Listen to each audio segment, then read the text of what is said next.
चुनौती बनता जा रहा है। देखिए हमारी इस खास रिपोर्ट में।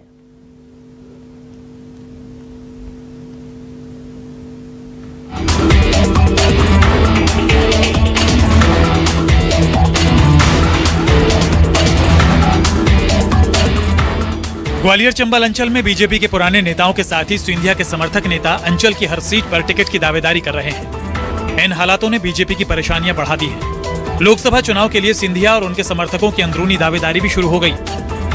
आइए एक नजर डालते हैं सिंधिया समर्थकों की दावेदारी पर।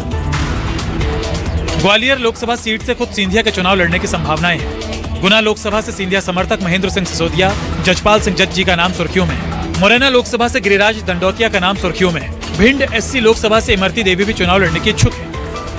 ग्वालियर चंबल अंचल में हर सीट पर सिंधिया समर्थकों की दावेदारी को लेकर कांग्रेस ने तंज कसा है। कांग्रेस का कहना है कि इससे पुराने भाजपाइयों के साथ कुठाराघात हो रहा है। कांग्रेस का दावा है कि बीजेपी की इस अंदरूनी गुटबाजी का फायदा कांग्रेस को मिलेगा। हम ग्वालियर लोकसभा की बात करें तो ज्योतिरादित्य सिंधिया जी भारतीय जनता पार्टी से टिकट की दावेदारी कर रहे हैं और उनके धुर विरोधी जयवान सिंह पवैया जी भी ग्वालियर लोकसभा से टिकट की दावेदारी कर रहे हैं। भारतीय जनता पार्टी में चारों लोकसभा सीटों को लेकर आपस में घमासान मचा हुआ है और जनता ये सब देख रही है। आगामी लोकसभा चुनाव में जनता भारतीय जनता पार्टी को सबक सिखाएगी और चारों लोकसभा सीट कांग्रेस पार्टी जीतेगी।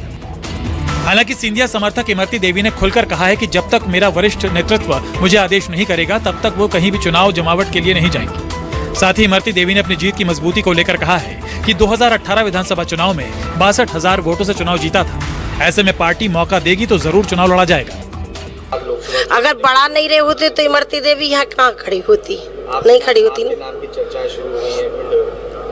नहीं, मुझे तो नहीं पता। मैं तो जानती हूँ कि जब तक मेरे वरिष्ठ नेतृत्व मेरे से आदेश नहीं करेंगे मैं किसी गांव में भी नहीं गई और न जाऊंगी। ग्वालियर चंबल अंचल में भारतीय जनता पार्टी के लिए चारों लोकसभा सीट पर टिकट बांटना आसान नहीं होगा, क्योंकि पुराने भाजपाइयों के साथ ही ज्योतिरादित्य सिंधिया के समर्थक सभी सीट पर टिकट के लिए दाव